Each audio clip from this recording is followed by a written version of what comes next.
Win one of 600 prizes. Starburst, Fruit Chews, BMX Sweepstakes. Win one of 100 Schwinn Predator Freeform EX bicycles or 500 pairs of Haro BMX gloves. Starburst, Fruit Chews comes in all of your favorite flavors. Original Pack. Cherry, lemon, orange, strawberry. Sunshine Pack. Grape, red raspberry, pineapple, wild cherry. Strawberry Pack. Filled with your favorite flavor of Starburst. 3 winning packs for you. Starburst Fruit Chews. A burst of refreshing fruit flavor.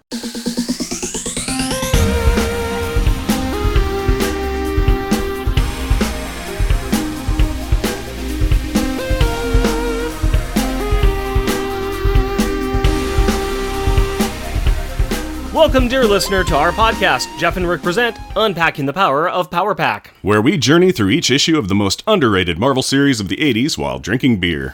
Analyzing awesome and amazing adolescent adventures and absorbing alcohol. I'm Jeff. And I am Rick. Random banter, you're my hero. Random banter time, buddy. How you been? What's been going on with you? Well, I have not been spending my time going around Chicago, going to various different art museums and going to see a baseball game and calling myself the hot dog or the sausage king of Chicago. But apparently you have been, I'm guessing. Yeah, I recently spent a bunch of time on a float singing Donkashane. As all we should. With my good friend Cameron and my girlfriend, I can't remember her name. Sky. Oh, it's Sky? Yeah. Okay. I totally forgot. I'm just like, and actress. As far as what I've done, I got a letter printed in a comic book. I know, that's super cool. And it is one that is connected to Power Pack. Because June Brigman is currently working on Captain Ginger for Ahoy Comics. And during the first issue that they put out, they mentioned that they were going to be starting a letter page. And they wanted readers to write in about some wacky thing about a cat that they own. So I decided to write a little story, or tell a little story, about our oldest cat that we own. And it got published. And it's really kind of cool. It's like one of those fanboy things of checking it off. A comic I really like, and a letter I wrote in that comic. Yeah. The only sad part is it's about cats. Yeah, I read the letter. It was funny. You read part of it. Oh, okay. Yeah, because the top part was cut off. Yes. But, yeah. That's still fun. Fun and neat. It's fun. Yeah. So that's my random banter. Yours is that you're in Chicago. Yes, I'm in Chicago. And while I was in Chicago, I really wasn't. You know how last time I had said that my cold was going away? Yeah, it's not. No, it's not. It totally lied to me. I had like stage health for like half a day where my body then said, "Hey, are you done with that podcast?" Because see, what I like is that your nice deep bass voice is all up in your nose. Yeah, it's really pretty is. cool. It's pretty cool. I like that great. a lot. Yeah. Yeah, so that just came and hit me between the sinuses and the everywhere again, and I'm like, is it something new? Is it the same thing? Why won't somebody rid me of this meddlesome cold? No. But I'm actually starting to feel on the upswing again, which in turn means that my sinuses are running like crazy, so I'm like, I'm starting to feel better again? Or am I? You are just going to make my editing nightmare come true. Yep, enjoy the sniffles, audience, that you won't hear, because Rick's got to cut them out. Yeah, or just leave them. Okay. Well, since all you're going to be doing is snorting and snarfing, I'd also like you to go ahead and tell me a little 2-sentence replay about what happened last time and why we're here in your basement. Snarf. An errand-running Maggie Power has a series of unfortunate events, starting with being backhanded through a window by Curse, and ending with Curse's creator, the Beyonder, saving her by taking her to a hospital instead of healing her wounds with his reality-bending power set. This sets off a vengeance-fueled hunt by Power Pack, who drop a building on him to satiate Alex's need for revenge! Now that there is a dish that Alex says is best served cold called revenge! 2-sentence replay is over. Why don't you give me a beer and tell us what our Power Pack pick is? My pleasure, my friend. I would like to also point out, too, that during that entire rendition, I never once looked at my script. I did not know that I was supposed to say revenge with you, and yet I managed to do it. That was pretty impressive. It was very impressive. So we are reading a Thor comic today. What? Not Power Pack? No, Power Pack is in it. But since we are reading a Thor comic today, I would like to give you this, my friend. Thor's Equinox Belgian-style dark ale, made by the Odin Brewing Company from Tukwila, Washington. And story time on it is the standard: if you're pregnant, don't drink, and don't operate heavy machinery if you're drinking as well. So, fun story. But look. How many hammers are on it? 2 hammers. How many hammers are in this issue? Well, let's see. There's Thor, and he has Mjolnir, or Meow Meow, and then... and then there is Thors, also known as Beta Ray Bill, with Stormbreaker, Stormhammer. I believe it's Stormbreaker. Stormbreaker. There we go. So 2 hammers. Of course, now I'm questioning it. Now I'm wondering if it's Stormbringer or Stormbreaker, thanks to you. I can dumb down a room real fast. Well, while you're pouring that, let me tell you that this, like you said, Thor's Equinox by Odin Brewing Company, 9.0% ABV, 20 IBU. Hints of rum, dates, and figs complement the fruity esters in this strong Belgian-style ale. Locally made dark candy syrup helps keep the body surprisingly light in this big beer, worthy of rumination. It doesn't really have a lot of nose going on for it. There's a tiny little bit kind of like aromatic kind of sweetness, but almost a little musty. That's a really good colored brown. Yeah, it's almost like a bit of an amber. Yeah. And no, that's darker than an amber. That is... Yeah, it's a dark amber. Yeah, that's... it's hazelnut color. Yes, hazelnut color. That is a Belgian ale. I always think of Belgian ale. It's got the more of a yeasty type taste to it. There you go. Yeah, Yep. But that is a very sweet. I'm getting some of the fig. Yeah, getting the fig. Yep. Getting a little bit of that candy that they were talking about. A little bit of it in there. It's nice. It's definitely got a bit more bitter than I'm used to. But that's the ale. That's a 20 IBU. It's quite pleasant. It's easy to drink. It's like super not bubbly. I mean, it is. We've had some where I'm like, wow, that is just a giant thing of froth. And this is kind of like, yeah, bubble. What do you want? It's easy drinking. But yeah, very yeasty. Yeah. Very yeasty and figgy. Not bad, though. I like it. Not bad. And very appropriate. Big time appropriate. I pulled this one out of a Costco up in Washington a long time ago.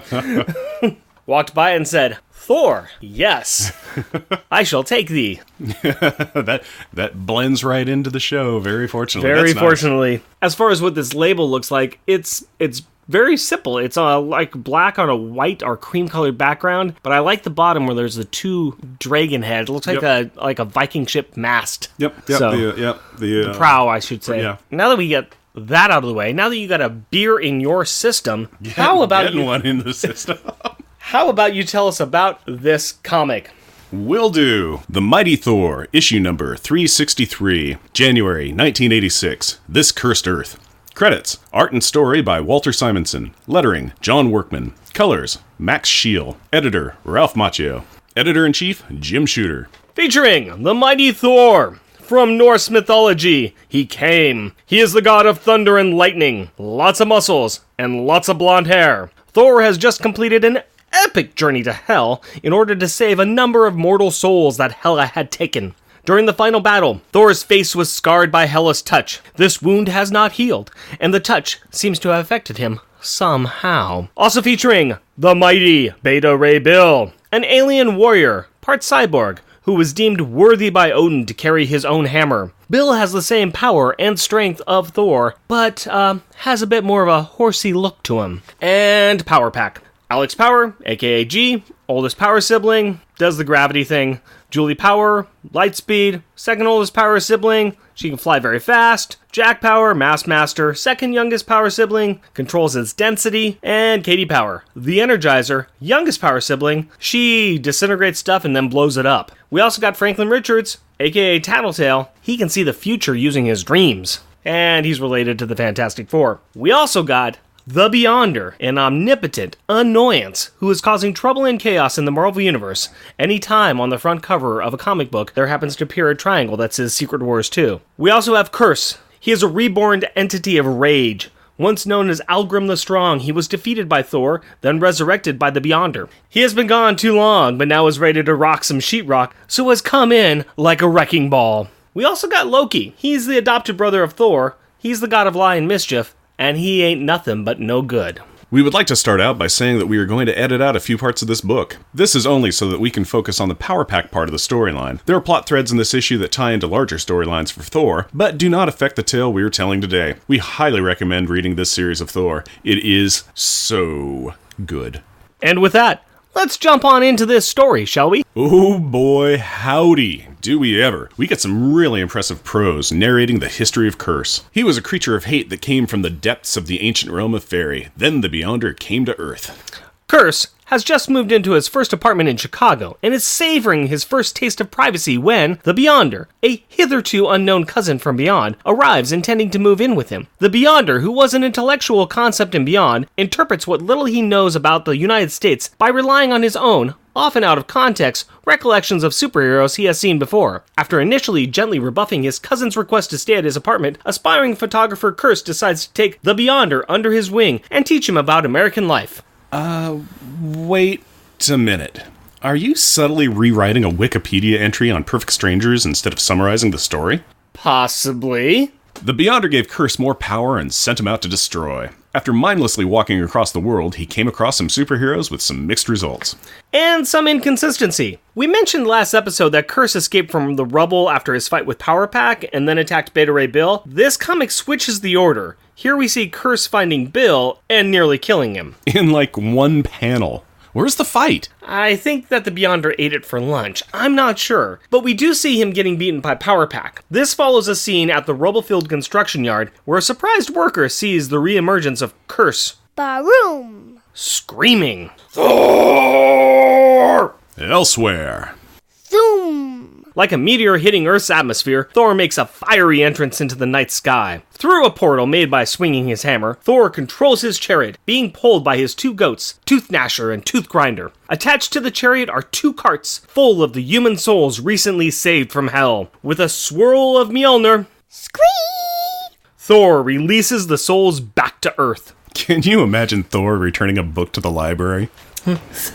Sir, we need to ask you to please be more quiet in the future. Ah, dear denizen of Midgard, it is the future that Thor seeks to quiet, as Thor shall not suffer the consequences of any more fees of lateness from this repository of tomes. This impressive entrance and performance has taken a lot out of old Goldilocks. A close-up on his cloth-covered face reveals worried eyes. Between the covered injury on his face, the completion of his recent tasks, and his general weariness, the wounded warrior wonders what else awaits. He lands his charmed chariot in a nearby alley in New York, which means he is immediately beset upon by a couple of homeless toughs asking for change. So Mick and Nick here, they ain't too bright. They want to start something with Thor.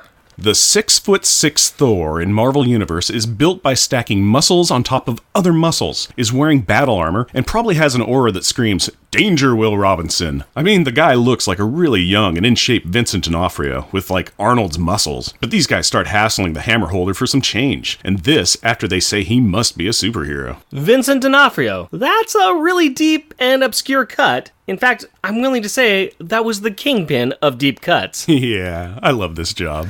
There's something to be said between the difference of asking for a handout and demanding it. These guys are demanding it, and Thor gives them a piece of his mind. Why, thou ignorant fools! After briefing the belligerent beggars about his brief break in hell, Thor decides that demasking and displaying his damaged derma will de-escalate the dispute. And he is not wrong. The antagonistic accosters analyze his aspect and alight with alacrity. Here is some advice for you. Don't tug on Superman's cape, don't siphon the Batmobile's gas, don't harass Wonder Woman, Or any woman. and don't complain to a wounded Thor about how heroes never help anyone when he has literally just returned from hell to rescue a bunch of stolen human souls. Throughout this entire exchange, we, the reader, do not see the scarred skin. It is only ever shown in shadows, leaving the reader to wonder and create something more terrifying than what is shown. And Thor, watching these bozos beat feet, ponders again how tired he is and how he needs to go home. But somewhere nearby, Curse is causing more property damage. 'Cause he crazy. He is the best there is at what he does, and what he does is scream Thor's name and wreck an innocent bit of property. And also nearby, except higher in the sky, is the pentagonal Power Pack. While Franklin has managed to sneak out of what should be one of the most secure buildings in Manhattan, the Avengers Mansion, the Power Kids just waited for their dad to fall asleep before wandering out a window. They are backtracking along the trail left by Curse.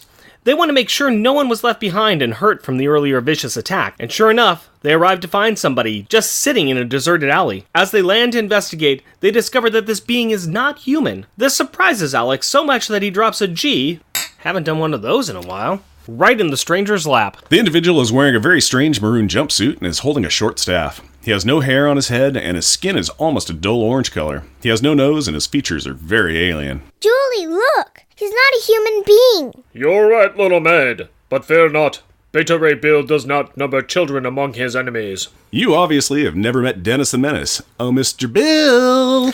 Jack recognizes the name Beta Ray Bill as the non-Thor Thor, but is questioning whether he is telling the truth, cause Bill is looking a little more human-y than horsey. That is because he is in his civilian disguise, which, upon reflection, is not a great disguise on Earth, because he still looks like an alien. He is actually recovering from getting trounced by Curse. This shocks the kids. They assume they had killed the giant, what with dropping a building on him. Bill doubts that even he and Thor together will be able to stop Curse. Yeah, but these kids did stop Curse, and did not get danced on like you did. This is one of many times when Power Pack has taken down a superior foe that has given problems to bigger heroes, and they are still treated like a joke. I don't get it. Enough of this hypothesizing and foreshadowing. The weakened warrior wants to know who these kids are. Oh, we're the Power Pack. Alex, Julie, Jack, and I'm Katie.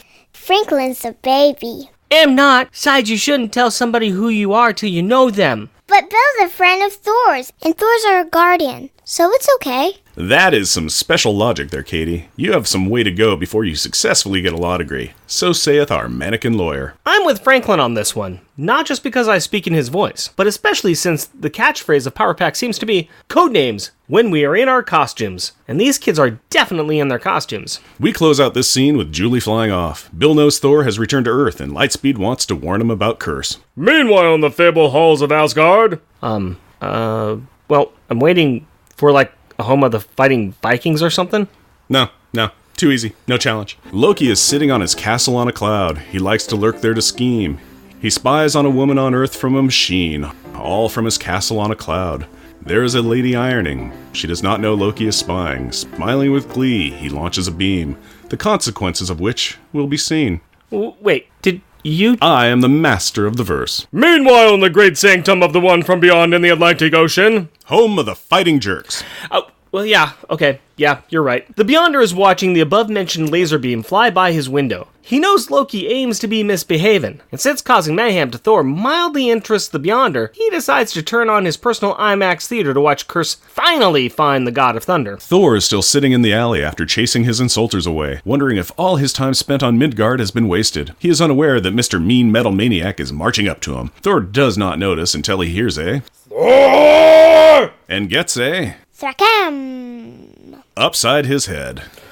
At last, Curse shall slay you and rest. You know, it's nice to have goals. It really helps to get you through the day. Now, my honey-do list is pretty long. I would love to be like Curse, carrying around a simple post-it note that simply says, Kill Thor. Bakarm. Imagine how gratifying it will be to check that off. But unfortunately, for our horned hunting herder, Thor's not going to give up that easy. Lifting himself up off the ground, Thor tosses Mjolnir into Curse's gut. Drak. Thor squints in concentration, trying to place where he has heard Curse's voice and seen this monster's movements before. It seems all so familiar. Then, Thor gets it. Though you are greatly changed, no cosmetic cover can deceive the eyes of Thor. Algrim the Strong, is it not? Late of the realm of fairy. Curse pauses a moment as well as visions of lava dance through his brain. Again, he feels its fiery embrace. The moment is over, and the author of his torment stands before him. So with a scream of, Die, Thor, die! Scratch around. He throws a haymaker into the God of Thunder. Thor trades another blow with the enchanted elf and realizes that Algrim may be way overpowered. So with another mighty blow, Crash. Thor gains a precious moment to sprint to his chariot. of fire. And, really?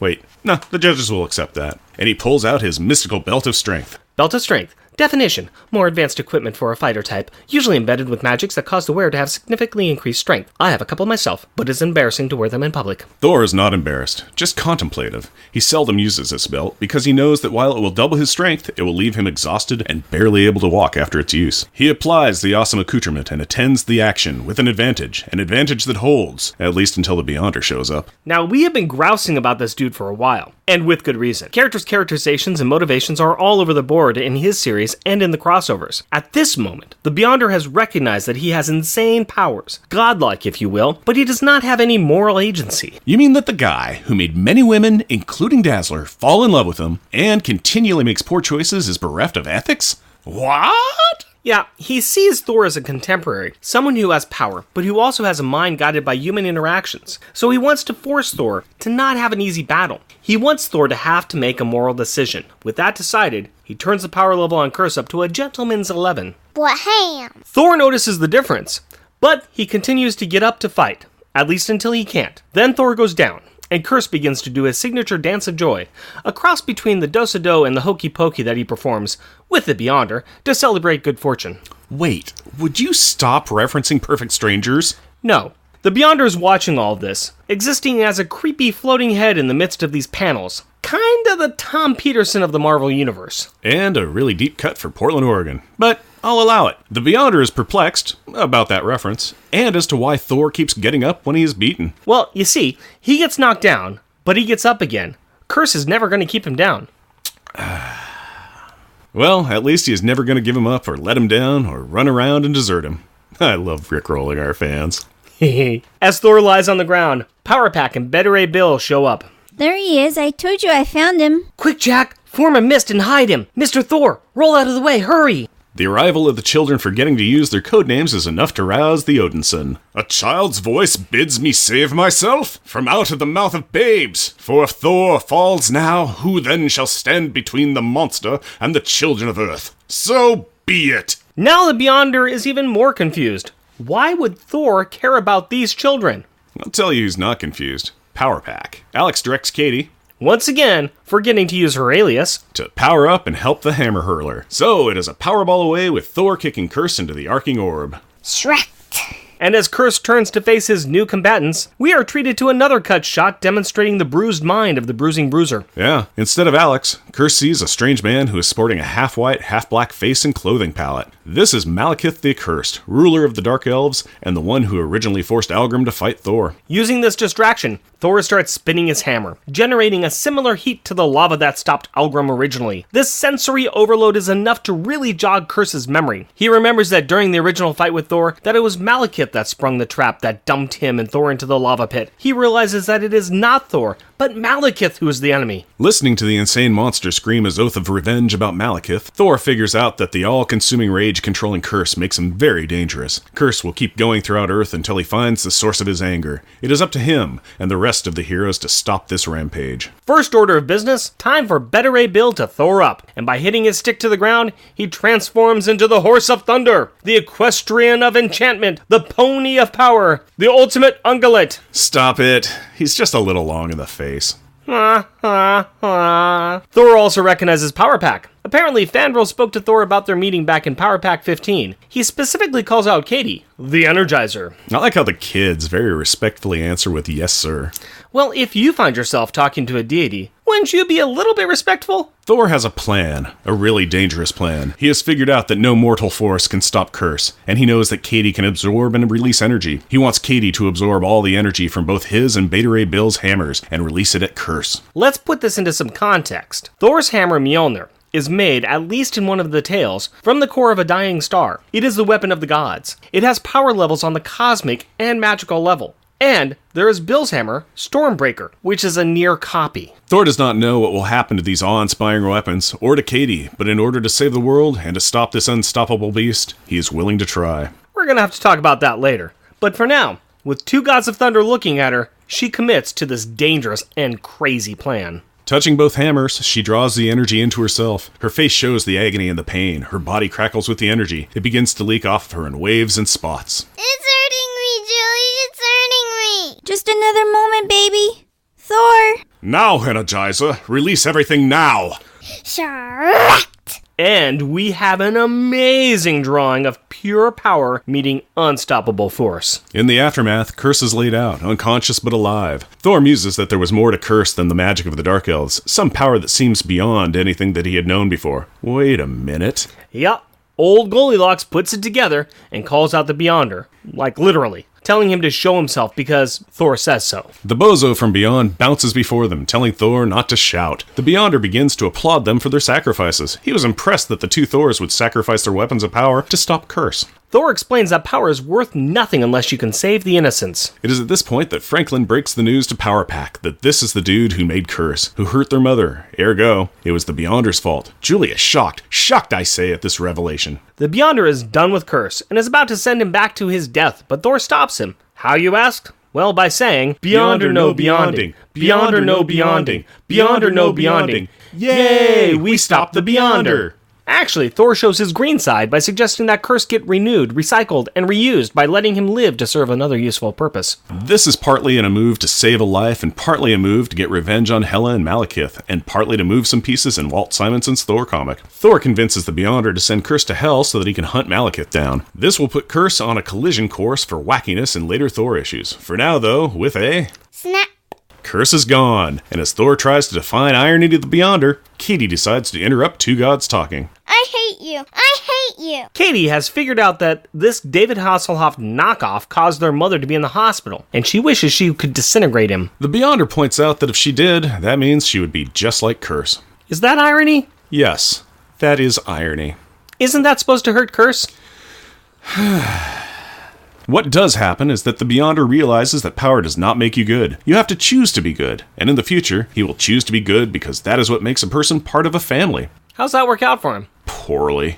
Of course it does. For now, the Beyonder wants to show his appreciation, because that is the family way. So he restores the power to Mjolnir and Stormbreaker, but does not fix Thor's face, because irony? Hey, his words, not ours. And then with an adios, he disappears, after leaving some random wisdom to Thor about not kissing any ladies in the near future. What? He's Thor! That would be like a quarter of his life is gone. What about her mom? Oh, all that talk about doing good and fixing mistakes, yeah, that was just the big B telling a big lie. Well, maybe not a big lie, but his usual omission of comprehension. But it isn't fair. It just isn't fair. Neither are biased refs in pro sports games. What you gonna do about that? Thor and Bill give some advice to Power Pack that is mostly summed up with, yeah, life is not fair. Then Bill helps the kids get home, and Thor walks back to his goats. It is time for him to head home as well, but he also knows that he must continue to protect mortals. And then, a lady, the same lady from earlier in the story, the one shot by the weird laser Loki unleashed, comes running down the alley.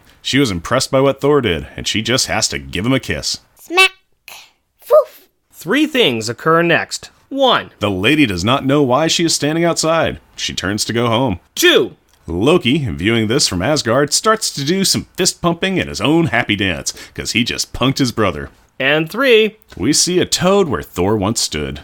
Oh yeah, this is the beginning of the story of Throg, the Frog of Thunder. Woo-hoo! Looking forward to getting into this one. We're not going to cover that. Say what? We're not going to be covering Throg. What you talking about, Willis? Well, you see, next episode, we're back to the pack in a double-sized, very special Thanksgiving issue titled, Guess Who's Coming to Dinner? Okay, I'm a little sad about this. Well, if you feel strongly enough about it, we could always change the name of the show to Jeff and Rick Present Untucking the Towering Might of the Mighty Throg. But of course, that means we would have to change our webpage, our Patreon account, our Facebook page, our Twitter account, our... Whoa. I'm gonna stop you right there, horsey boy. That sounds like a lot of work. So, back to Power Pack it is. Next issue, Guess Who's Coming to Dinner? Power Pack, packaging time, all for you and me.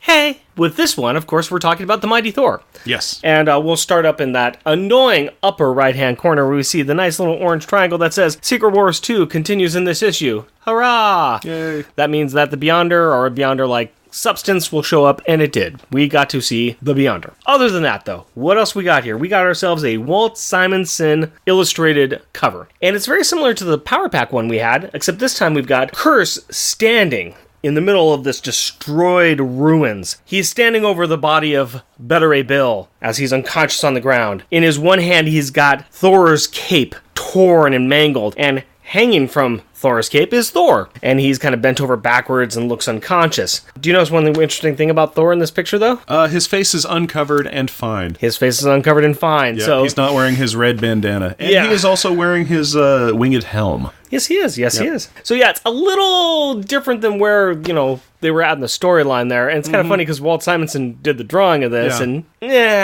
things happen. Well, it's along the lines of kind of going, it's an attention grab cover. Yeah. If it was like, Curse stands triumphant over, Beta Ray Bill's up too, and so's Thor, but they're fighting, but they're going to be fine. They're gonna be Power fine. Pack's there too. Don't worry about it. It's But okay. we don't know Power Packs in this issue, but it does say, Curse, he's the Beyonder's gift to Thor. And in this time of giving, that's awfully sweet of the Beyonder to do that. No, that is really great. It is the Christmas season, and it is a gift exchanging time. So, I mean, Beyonder got Thor an armored dark elf malignant force of destruction. What did Thor get Beyonder? Irony. Irony. Exactly, that's what I was going to say. The gift that keeps on giving. That's ironic. So, no, I like this, though. I mean, this is not a scene from the book. It definitely does represent that Curse is the one who's in charge here. Yeah. It takes the combined power of both Thors and the Energizer to stop him. Mm-hmm. Yeah, the rest of Power Pack really didn't do much, but it takes the combined force of both Thors and the Energizer, mostly the Energizer, to actually stop Thor, to actually stop Curse. No, Power Pack stopped Thor. Yeah, Power Pack teams up with Curse. They go, I was just gonna edit that out, but now I'm gonna have to keep it in for the joke there. So, no, what do you think about the cover? It's a great looking cover. It looks really good. It is evocative of what is occurring because Curse did defeat and knock out Beta Ray Bill. He also got Thor to a point where Thor was about like, I guess this is it. Here comes the coup de grace, and I can't get out of the way. I mean, he kept on knocking Thor down and keeping him down, and it was only Thor's own will that he actually got back up. So, yeah, in fact, that was a major aside point for the Beyonder who was observing, where he's like, I should stop this, but I'm actually kind of, because he even says, he goes, I have moved beyond what I wanted to learn from this. It's like, before I was like, I'm curious what's going on, but, Curse is such a simple creature. I've already learned whatever he can teach me. And it's like, I should just pull his powers. Oh, well, darn it, he just found Thor. Yeah. Yeah, I'll let it ride. I like this cover. Yeah. I like all of Walt Simonson's art. Mm-hmm. I think he draws Curse amazingly well. Mm-hmm. I think he draws all of them really well. So I like it. I think he draws everybody really well except for Franklin's face. He kind of pulls the nose off of him, so he looks a little sluggy. It's just Franklin. Oh, wow. Why would you say that? Franklin's like my new fave. I'm sorry. All right. Let's go into some other themes for this issue. Talk about some sound effects. I guess we're just getting used to Louise Simonson. Mm-hmm. Her husband has got a whole new range of sound effects. Louise Wheezy usually pulls a lot of the same kind of sound effects pop out. Mm-hmm. A lot of thooms, a lot of stuff like that. Walt's just all like, I like noises, making a sound. Throw some K's in there and a W and an R. Thrack, rock, throom, punk, bloop. Lots and lots and lots of sound effects. It's all of the Asgardian sound effects. It's the Asgardian twang on things, if you will. Yep. No, I do like the mix up of the different sound effects. I think it's gonna be fun recording this with my daughter and getting all the sound effects in there. I think we're gonna have a few takes on that. I bet there is, because there's a lot of words where it's like, this is like 18 consonants. And an A. Daddy, can I buy a vowel? Yeah. No, dear. No. Nope. Walt Simonson says no. With most superheroes, there's a bit of a rogues gallery that they get, and, they get some villains that really hate them. But does anybody collect the stranger assortment of villains and the level of hate and the level of things that they will do to them than Thor? His rogues gallery is like the Louvre of rogues galleries. And well, think of it this way: he's basically an immortal deity figure. Yeah. And he fights immortal deity figures for the most part. So yeah, you're gonna get a collection up, because they're not just gonna like die out of old age. They're like, hey, remember 1,000 years ago when we were at that party and you were kind of snobby? Yeah, I remember.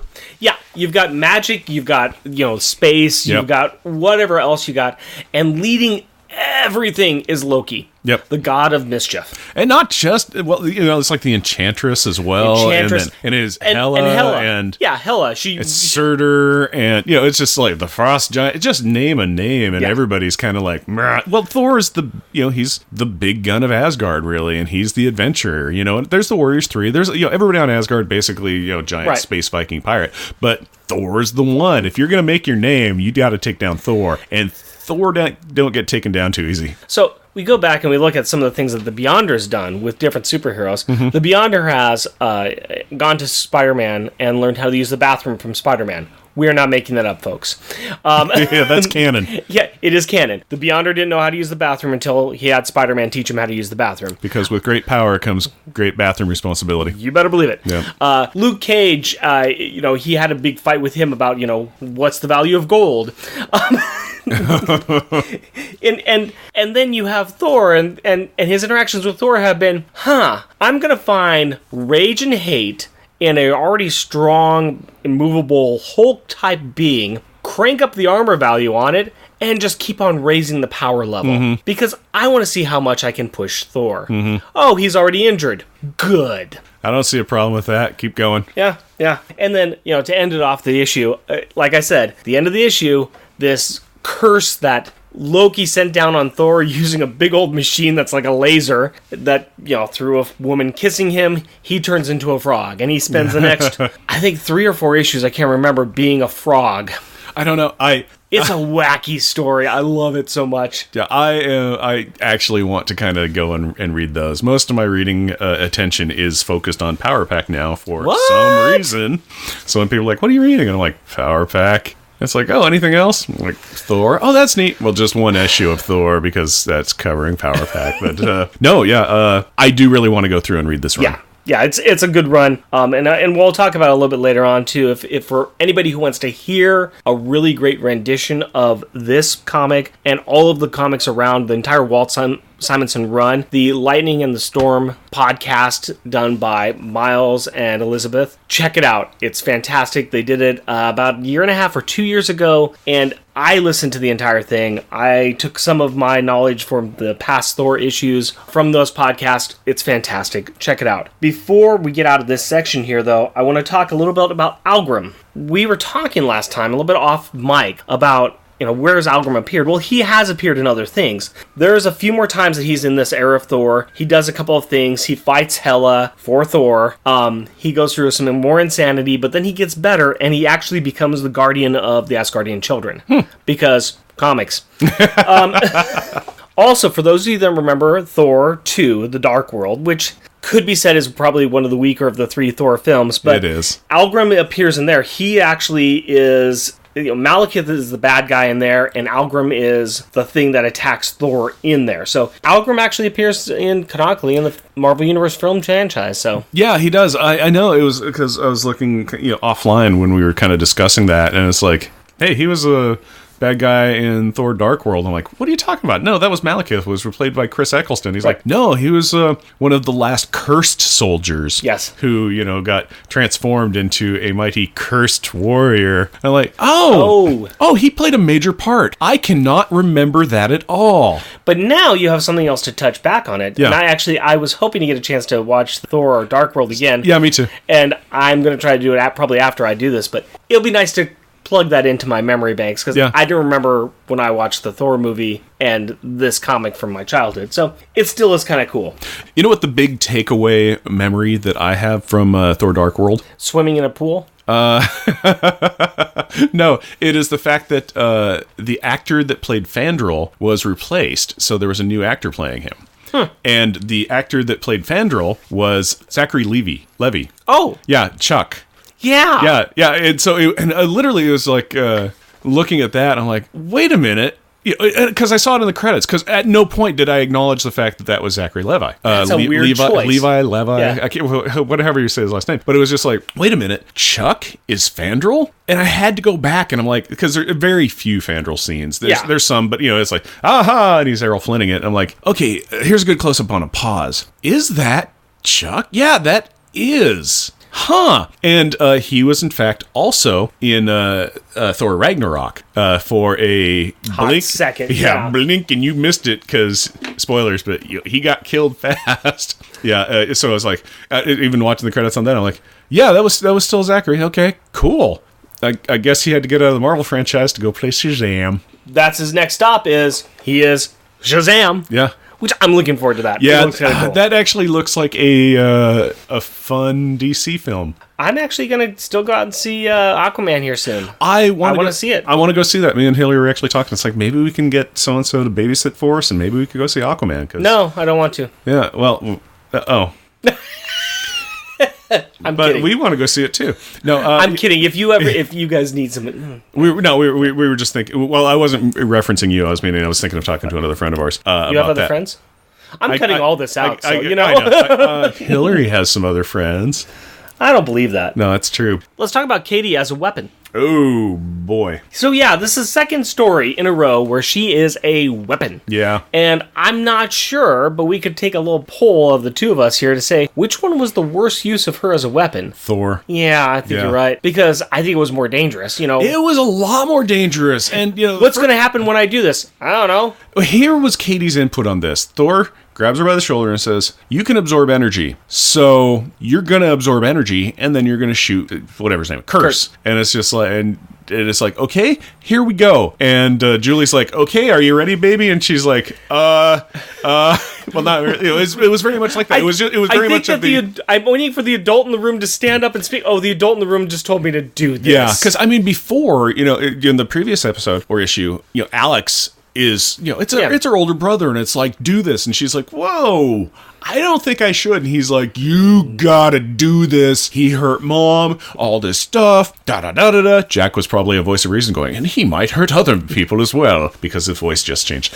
But, so it was just like, there was reasons for it. Her older brother told her to. There was a lot of reasons why, and it was like, okay, it makes sense. And even though it was like, oh, he's magic, he probably won't die, we're just gonna trap him. Where Thor is just like, hello, little stranger, kill a man for me. Do it. So. On Thor's defense, he is from Asgard, where it's a warrior race. Oh, yeah. On the other hand, he has seen humans around before, but he has just come... Hildy, kill that man for me. He is also... he's also on very little sleep. Something's wrong with him. He's very weary. He's just gotten his rear handed to him, and...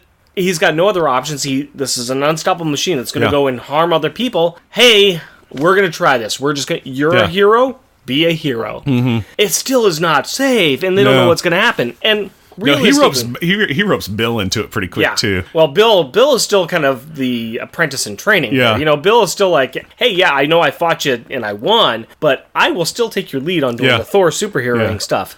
This a Thor thing? This is a Thor thing we do? We're doing a Thor thing. Okay, this is a Thor thing? Okay. Okay, boss, what do I do? Okay, torture a child? Okay. Without the Beyonder there to reset the hammers, they have just destroyed their hammers. Technically, yes. You don't know. You don't know. That's the implication. It was super fuzzy. Yeah, it was just like... the implication is they're just holding a couple of stone mallets at that point. Yeah. But, we don't get a chance to see, all my power's gone. They were still in their Thor forms. Sure.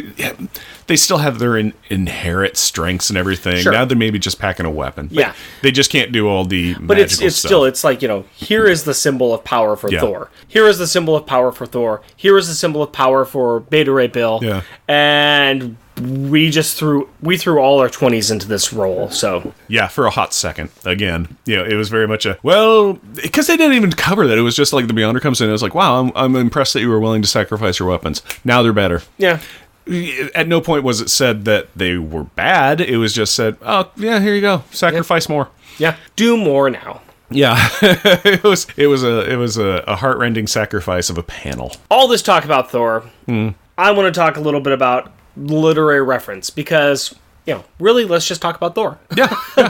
The Walt Simonson run of Thor, I can never not recommend. But if you want to talk about a literary reference, there is a lot of literature out there on Norse mythology, on Odin, on all of that. You can probably find a number of books that you can read, find something to your liking. But if you want to read something contemporary and something kind of comic adjacent and something very interesting, Neil Gaiman in 2017 released a book called Norse Mythology. I wanted to read that. I've got that. Oh, cool. You can let it borrow you sometime once you're done reading Power Pack. So 3 years from now. Something like that. So the Norse mythology book that Neil Gaiman wrote is really good. It's a number of short stories that he has taken from the mythology that he's done his own research on, and he's retold them kind of using his own Neil Gaiman sense of humor, if you will, or Neil Gaiman writing style, I guess would be a better way of saying it. He uses a simple, childlike storytelling technique. He emphasizes on the trickery of Loki, the heroics of Thor, and the grand strangeness that is Asgard. He does a really good job in the book also of starting off by listing off all the characters, providing a glossary at the end, and you really get a good sense of the place and the mystery and kind of the retelling and oral legends that Norse mythology used to be in how he retells the stories, because there is no one set Thor or Odin or Loki mythology out there. It's all interpretations that have changed over time, and by him adding to that and him retelling the stories kind of his own way, he's adding to that lineage of mythology, which I think is kind of cool. Yeah. But it's a very enjoyable read, especially since it doesn't include any science. So, are we going to corner in on some science then? You can if you want. Oh, I leave it up to you. I think I shall. Now, I'm not going to lie, I was originally thinking, I'm like, I might just skip Science Corner this time because there ain't no science going on here. But then I noticed something. In this issue, after Thor puts on his enchanted belt of strength to be able to defeat Curse, the Beyonder bolster Curse's strength to test Thor's strength of mind. What will Thor do when faced with an unbeatable foe? The Beyonder says that he is going to see this fight to the finish, a test to destruction. And that's where we get to. And I said, hey, wait a minute, test to destruction, let's look this up. And I said, and I found out some stuff. And I said, well, what exactly is a test to destruction? Well, we're going to cover that here. Not only is it the title of a Henry Williamson novel, it is also a prolonged endurance test under the most severe operating conditions, continued until the component, equipment, or product specimen fails, meaning that it is broken or destroyed. The purpose of destructive testing is to determine the service life and detect design weakness that may not show up under normal working conditions. Simply put, it is a way of making something fail in an uncontrolled manner to test the robustness of the application and also to find the point of failure. Types of destructive testing include the bend test, break test, tensile test, hardness test, impact test, macro examination, and micro examination. So this is what the Beyonder was attempting to do to Thor, to test him till he broke and see how he behaved while it happened. The Beyonder did this simply for the sole reason that he was curious as to what would happen and for no other reason. Now, this is a really horrible thing to do to a person, and once again gives us definitive scientific data that the Beyonder is the worst. And that is this week's Science Corner. That is a fantastic, fantastic Science Corner. Thank you very much for the test that you put us all through. Yeah, it just worked out really well because literally I'm looking at it, I'm like, well, the Loki shot a giant cosmic energy beam. I don't know about that. And then the Beyonder observed it on his multi-TV format. Yeah. No. I like what you chose. Like what you chose. Will you? We challenge ourselves here in your basement. The best place to challenge oneself. The best place to test yourself to destruction, or at least to inertia. This week, like every week, we talk about the refrigerator gallery. What piece of art in the book needs to be up on the Asgardian refrigerator? Mm-hmm. You've got a funny one, don't you? I have two funny ones, so I've got a backup joke as well. All right. What do you got? Okay.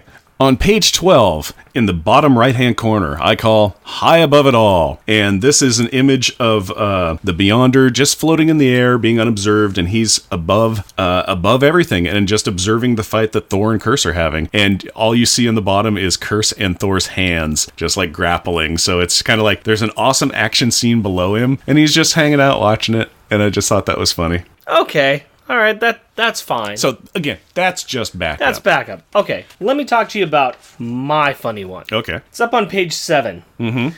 Why is Jack chewing gum? I have this. This is my joke one. What do you call it?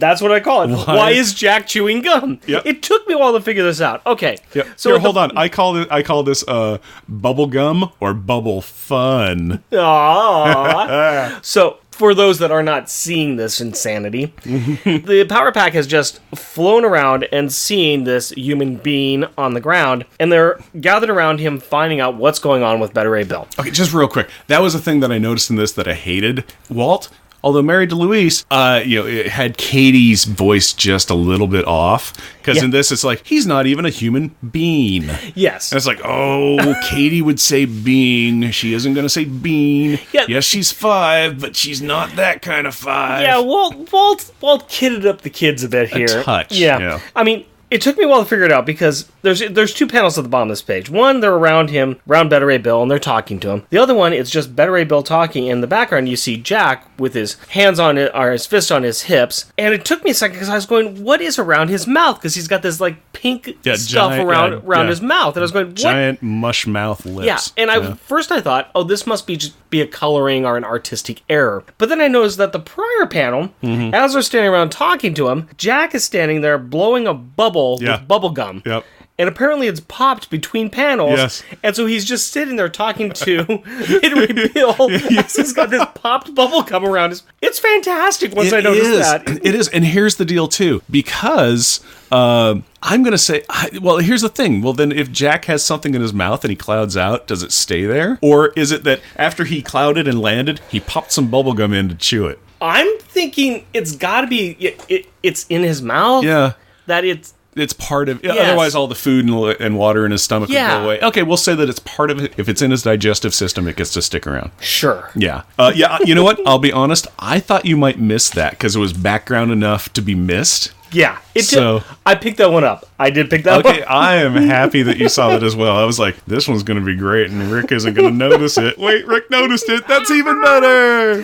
All right, what do you have for your backup good one? My good backup one is on page 18. I have a feeling we may be sharing these ones. I think we're going to be sharing a lot in this one, honestly, in all of our right. best of stuff. Yep, and I call it Test to Destruction. And it is upper left-hand corner, and it is Katie, or Energizer, after she has absorbed all the energy from the hammers. You know what? I'm going to stop you right there because I'm going to go ahead and talk about my backup one. Okay. Is the scene before that. It's where Katie is... Oh, yeah. Yeah, it's on page 17, and it's Katie absorbing. She's got her hand on both of the hammers, Mm-hmm. and she's absorbing the power, and she's already absorbing it so much that her outlines are all fuzzy. Yeah. And it's just these... And rays are coming off And rays of are her, coming... Yeah, and, she and has she's a got look. this look of just concentration and pain as she's absorbing it all. She's bearing the load. But Following that up is yours, Yeah, where mine. she's reached her limit. yeah, what did you call it? I called that one Katie absorbing. Oh, Katie absorbing. Okay. Yeah.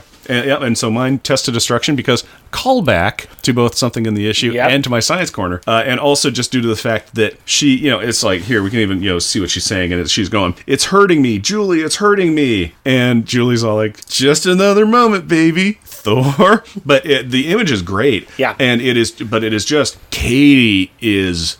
She's about to go away. Yeah. Energy is coming off of her in like white and black dots. Rays are going. Her hair's all on end. She has that. She is screaming in pain look. Yeah. Yeah. She's holding it together, but she about to not hold it together no more. Yeah. She has reached the limit. Yeah. Body has reached the limit. Yeah, she is, peak capacity. I'm going to follow through with what we're just talking about. Okay. My top one is Curse getting it. Yeah. And this is where he receives the results of that absorption of energy. And I love this because it's just this yellow sun that's behind Curse. And Curse is, you see a leg off to one side, the arms off, basically in the hand. I would say that's what, 1125? Small and big hand, about 1125 there. Yeah, 1120, Yeah. 1125. Yeah. And the big Shurak across the thing. It's just it's all of the power hitting Curse. Yep. Yeah. Yeah, it's 11:25 and 45 seconds. Yeah. All right, I can find my best one page. Yes. It's on page 5, and I call it Weary Unto Fwoosh. And it is the second to the last panel on the bottom, and it is the names we've been giving them, Nick and Mick, who are haranguing Thor, and it's just black background, and Mick and Nick in the background, white outlines around him, and they're hanging on Thor. And Thor, it's just like the upper shoulders and his face and cutting off the top of his head. And he's just looking down, and his eyes are closed, and you can just see the weariness in him. Yeah. And I just love that because it was just, I've had too much today. Yeah. And I'm having more, and I'm done. And the next panel, Yeah. he then goes, "Thou ignorant fools!" But yeah, it was just, I just saw that and I said, there is so much emotional weight and just weariness. Yes. The weight of the world, the weariness that's on Thor is just, I'm like, that is palatable. That is amazing. And it's almost like you could cut out 9/10 of this panel and just focus in on Thor's eyes, and that is what I'm looking at. It's amazing. I agree. Yeah. I agree. And once again, Walt Simonson's art. Walt Simonson knew Thor. He knew how to write this character. Oh, yeah. He knew how to draw this character. Yeah. And it's perfect. Speaking about ignorant fools, I have a feeling we're going to have the same rubber and glue moments. we may. Mm-hmm. We may. But let's talk about what's the best or most childish insults. Okay, yeah. I'm going to go ahead and go do my backup one because it's not really an insult, but I still like it, and it's close. Mm-hmm. And it's on the last page, and it's when Loki's gloating about turning Oh, yeah. Thor into a frog, and he says, "It worked! It worked! And my little cat's paw has no memory of what just happened." Mm-hmm. Cat's paw. Cat's paw, yes. Cat's paw. Mm-hmm. It's not... It is an insult, but it's not quite a childish insult, but I just liked it. It's a great word. It's a great word. It's a great word usage, yeah. What about you? What's your backup? My backup is on page 5, Okay. Which, hey, maybe we just said it, which is, after Thor has got that weary unto whoosh, and then he kind of perks back up and turns on Nick and Mick and goes, "Why, thou ignorant fools!" That was my top one. Oh, it's a good one. What is your top one? Oh, my top one is on page 20, and, it's when Thor's talking to the Beyonder and convinced him to send Curse to hell and just go like, "Hey, do this." And the Beyonder's all like, "Oh, you're, okay, I'll get rid of Curse, but I'm not going to fix your face. And I like it, though. I don't quite know why." And Thor says, "It's called irony, Beyonder. I suspect your life is filled with it." And I'm just like, oh, that's some nice shade, Thor. Yes, That's some pretty great. And even the Beyonder after that is kind of like, how can I, what? He's like, yeah, Thor got it. Beyonder don't. Yep. Nice. And it was just like, oh, that is so delicious. I love that. So it is good. It is some serious shade, and it is very good. You're right. That is a good one. But otherwise, not a lot of insults going on. I mean, other than, there's the obvious, really best insults, which is, "Die, Thor, die!" That's not an insult, that's a promise. Yeah. So, "Not the pit!" I mean, who can forget how much fun that was, Are doing this as a Power Pack issue, but there is not a lot of Power Pack in it. They're totally there. Yeah. And, yes. But still, I think we can figure out who's best and who's worst. Let's do a star in detention here. Yep. Who is the worst? I'm going to say Franklin. Really? Uh-huh. Okay. Because he's both Sir not appearing in this issue. He does nothing. But the thing that really put me over the top for it was after the Beyonder does, or after the reveal goes on where Thor's like, "Hey, wait a minute, the Beyonder made this guy," and the Beyonder shows up. That's when Mr. Prognosticator Dream Boy goes, "That's the guy who made Curse." It's like, Franklin, you know the Beyonder made Curse. You've known it for like a while. Your reveal is way too late. It's like, did you just not have time? Where you're like, I need to tell them the Beyonder who we've met is the cause of your problems. But it's like fair enough. We're talking about the movies, and now's not really the time to bring it up. But still, it's like, okay, all right, I can see it. I'm not going to defend him at all. It was just along the lines. It was looking at what the kids did. It was kind of like, okay, Jack did some cloud cover. Julie, she went and found flew and found Thor. Alex did nothing. No, he did a little bit of guidance. Sure. And here's my problem, and I'm going to jump right in and say, go on. Alex is mine. Yeah. And it's because last time we saw him, he was filled with anger and revenge. This time he was like, and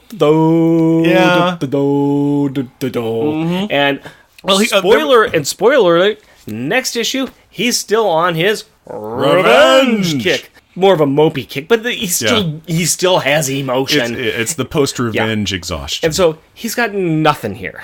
Yeah, I was looking at that. He did some guidance of stuff. He directed Jack to cloud over, Thor when he was about to get crushed. And he also told Thor, "Hey, get out the way." Yay. Yeah, get out the way. Get out the way. Move it, Thor. Get out the way. Yeah. I think we can agree who gets the star, though. Uh-huh. I think it's the one who almost died. Yeah, it was the one who got her roped into doing the best. She's the one who kicked out a Powerball that Thor kicked Curse into, and then and then she's also the one who said, I hate you to the Beyonder. Yes, that was a huge part. Which I'm sorry, we all wanted to do because we all hate the Beyonder. Well, I know. Well, she was the only. Yeah, Katie. Okay, so in case you don't know, Katie is our number one girl. She's our star, and because she did a couple of things. She again defeated Curse. Yeah, because she called out the Beyonder. Yeah, and said she wanted to disintegrate him. Yeah. Which, bloodthirsty, but can't blame her. No, I mean, and even Beyonder going, "Oh, you don't want to do that. You'd be like Curse." It's like, this is nothing like Curse. And she's also, the most human. She's, there's another picture we're going to put in here, well, where she's in Thor's arms, and, okay, you hold your daughter that now. Oh, yeah. But your daughter is 2. Yeah, working on a year and a half, really. So your daughter's a year and a half. Yeah. And your daughter, she can wrap your arms around your bicep, Man, right? Thor is made out of beef hide. Yes. So this picture here, you see Katie, who's like 8, who she No, is... Katie's 5. She's still 5 here. Yeah. Katie's 5. Okay. Yeah. So you see this picture where Katie's 5, Thor's holding on to her. She cannot get her arms around Thor's biceps. She looks like a 6-month-old kind of in regards, and as she's screaming, but it isn't fair. It just isn't fair because it's not. It's not fair. She was also, when the Beyonder was all, I'm off, adios. She's the only one, too, who was like, wait, my mom. Yeah. It was like, fix what you've done. So she's the most engaged in this episode. She is the most engaged. Yeah. We've got a G count. We do have a G. We have a G count. It doesn't count for the series, but we do have a G. And you can find one G just prior to falling into a bottomless pit, which has a bottom filled with lava. Now you might ask, how can a bottomless pit have a bottom filled with lava? And I say, shut up. But that's where you find a G at. And that's one to grow on. Yeah, the more you know. Do, do, do, do, do. Let's move on to top grades. Here's an interesting question. I still want to rank this story because it is a Power Pack story. Okay, so it's going to be like with the X-Men 195. Yes. Okay, so it is actually going to be in the. We'll add this to our order. I'm going to posit that we should rank this less on the story itself, but how good of a Power Pack story this was. Okay. Oh, that is a great way of doing that. Because I was thinking about that. I'm like, I don't even know if we're going to count this. Yeah, I went back and forth on it, but I'm curious. I think we should, and this may be a precedent, and we may go back and look at the other short little stories that we did too. But let's just go ahead and say, where do we think this Power Pack story fits in with the other Power Pack stories? Okay. And I'm going to go ahead and say it's going to be low. It is going to be low. Yeah. I'd be willing to say it's going to be very low. Do we put it at the bottom? I would put it at the bottom. Yeah. I mean, now, the point that I want to make sure that everyone knows, and somebody will look at this list and say, I don't get it. It's a Walt Simonson Thor. Yeah, Walt Simonson Thor is amazing. I love it. It's a fantastic issue. Yeah. I would read this issue again. I would read this issue before I've read this issue like 6 times already. I would read this issue before a lot of the, Power Pack ones that we've got at the bottom of our list. But as far as a Power Pack story goes, it's not that good. Yeah. Because Power Pack's not, they're part of it. They're a very big part of the story, but at the same time, there's not a lot of agency. There. So we'll go ahead and say that this is our new number 18. Yeah, actually 19. We're going to say that this is our new number 19. Yeah. I can do math. Well, you saw, we got a little list in front of us and it has 18 issues. And so it's like, well, if it's, and before we're always replacing something in the middle. So we're like, it's the new number 5. And so if you look and you go, there's 18, it's the new number 18. Well, then that means that it's one above the bottom. No. Okay. So yeah, it's the very bottom. It's number 19. Yeah. So it'd be interesting how we move forward with this one. Let's talk about our beer. Okay. How you liking Thor's Equinox? Strangely, again, it seems like it's a little bit better when it warms up. Yeah. It's fine. This is a good beer. I like it. Okay, for me, I'm drinking it, and I've killed off a bomber almost, and I've I keep on within a very short period of time. I'm like, oh, half my glass is empty. How'd that occur? And I'm like, oh, it's because I'm tasting it. And that was just during the initial like crack it open kind of flavor thing. I like it. It's great. It's not amazing. No, I'm enjoying it, but it's not amazing. I know we're at star. I know what Powerball number I'd give it. I know one thing for me is that this is a easy beer. It's pretty easy for 9% ABV. Yeah. Oh yeah. You can't. That does not jump out at you. Yeah. It's very smooth. It's very easy going. This is an enjoyable beer that I can sit down and just enjoy. Yeah. It's smooth. It's really smooth. Really smooth. Yeah. It's not amazing. It doesn't reach out and like, hey, we're gonna party. Yeah. And it does have that kind of yeasty flavor, and it's which I like. Yeah. It's pleasant. It's a little yeasty. It's smooth. It does not go. It's like a lot of imperial stouts, which I know this is. But where you just go, wow, that's the whiskey barrel kind of thing. It's pleasant, and it does go down real easy. I'm going to say 3.5. Where are you at? That's exactly where I'm at. Okay. Yeah. No, I'm going to say this is a very good 3.5. This is a very good 3.5. I enjoy it. So Thor's Equinox, thank you very much for showing up with your 2 hammers. And now that we've got our final thoughts on the beer out of the way, let's move over to Kids' Perspective, and that's where Rick and Carrie have a little chat about something we call Power Pack. Hi, Carrie. Hi, Daddy. How are you doing today? Good. Good. So, we've got the mighty Thor to talk about. Uh-huh.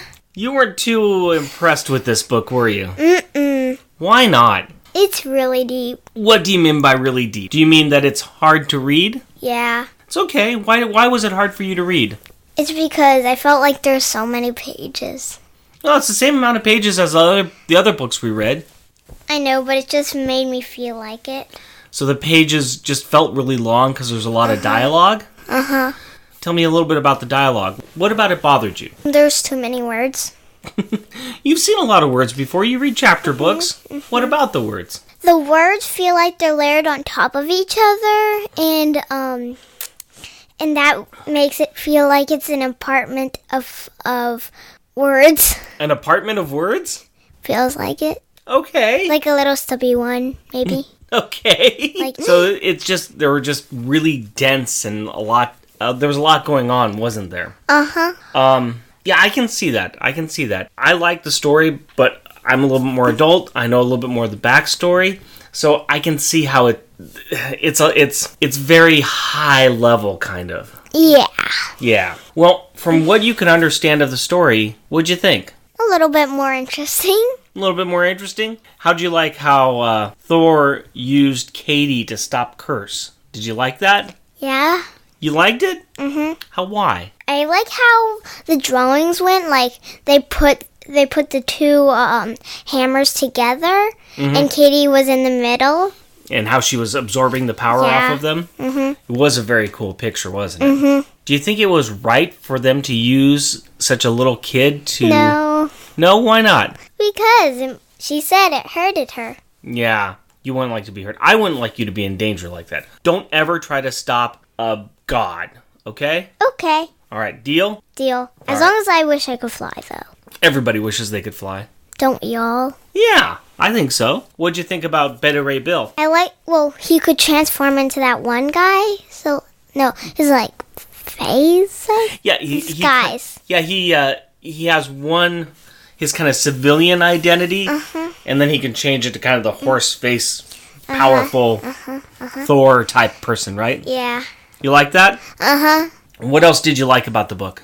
Did you like the drawing in the book? Uh-huh. That one, Beyonders guy. The Beyonder? Yeah. What do you think of him? Not so much. You don't like him? Not that much. That's okay. He's not a nice guy. He's kind of a jerk. Do you think it was right for Katie to say I hate you?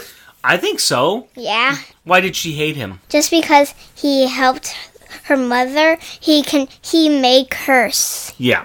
And Curse hurt. their mom. Right. So he just wanted to be like, hey everybody, look at me. I'm so famous. That's one way to think about it. But you don't like him very much. Mm-mm. No, I don't like him very much either. No, he's not a good character.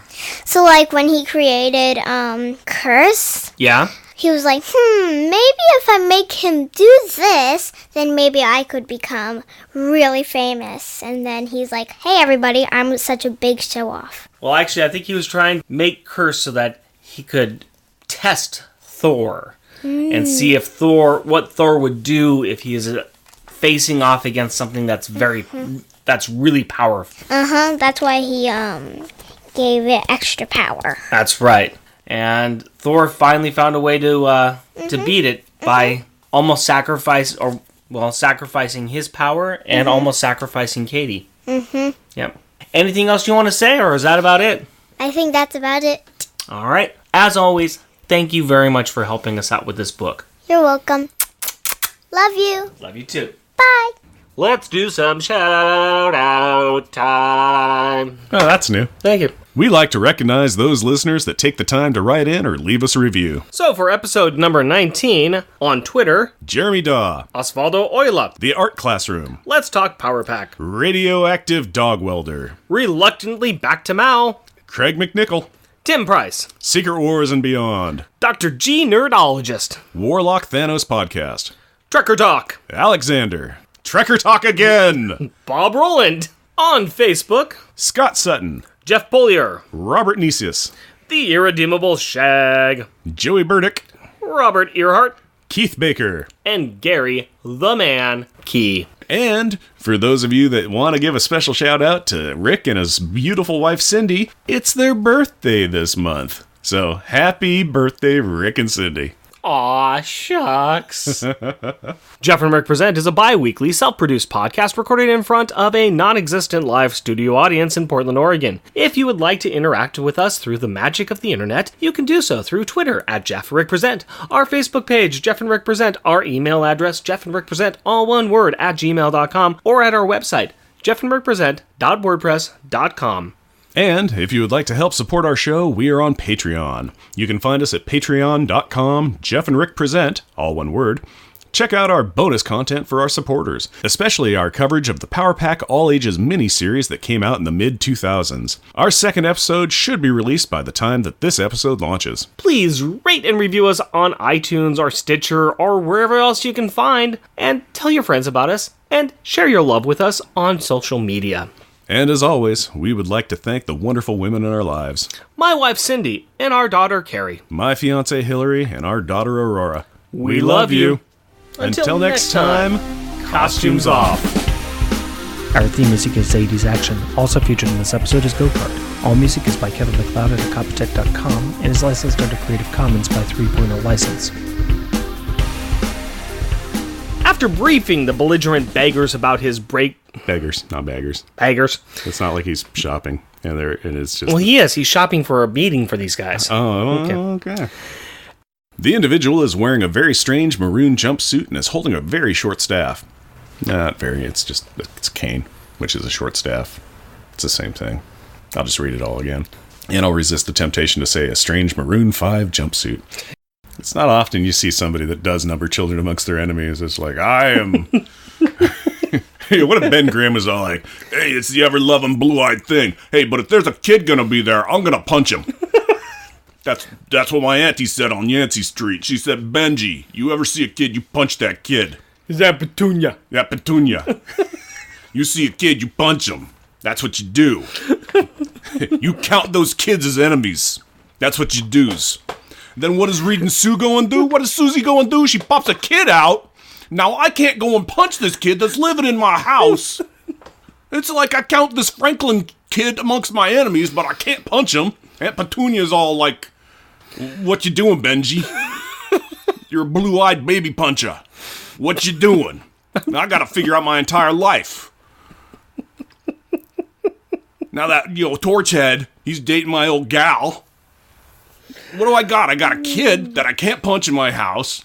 Some wacko dating my ex. I can't stand it. New York. It's crazy. That's probably going to be an outtake. You think? I might have gone off script.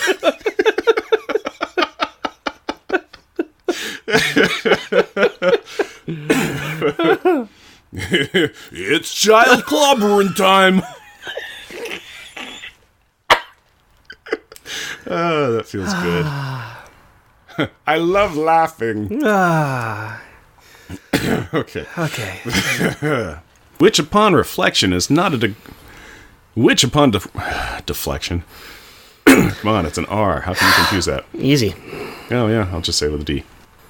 What would Ben do? I don't know. But Bill's a friend, and Thor's a Thor. And Thor's a Thor, and Thor. Guardian. But, unfortunately for our horned hunting herder. But unfortunately for our horned hunting dang it, me. No, wait, Rick. Yeah, that's with your right. H's. But unfortunately for our horned hunting I just want to say hunter. Hi, Carrie. Hi, Dad. Did you read the issue and what'd you think? I thought it was good. I really liked that Katie was there. I thought it was interesting. All right. You can wish Cindy and Rick a happy birthday. That's what's there. You can do whatever you want. Okay. I was going to wish you a birthday. Oh, okay. I'll just do whatever I want to do. It's like, I wouldn't, but you could. No. And for a very special shout out, I would like to say that you can wish Rick and Cindy a happy birthday because they're December babies. Nope, January. That's late observed December. Remember, this is going to go out in January. In the future. Right. We're going back to the future. Back to the future. Marty!